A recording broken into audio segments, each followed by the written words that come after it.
guys, welcome to day 29 of October, and today's theme or topic is double.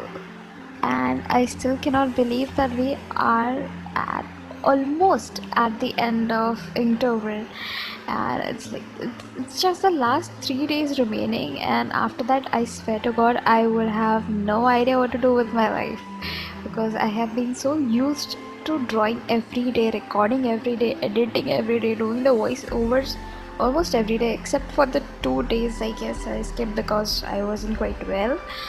But except those 2 days, the whole month has been super crazy, super amazing.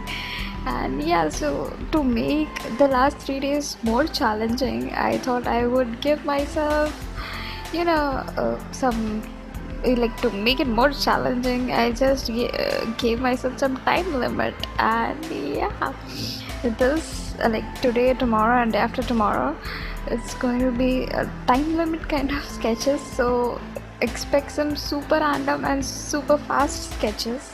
Well, as you can see, today was all about jokers, so the one from IT and the other one from Batman. And let me know which Joker do you prefer more. I'm sorry if you didn't like the drawing, but it was super fast.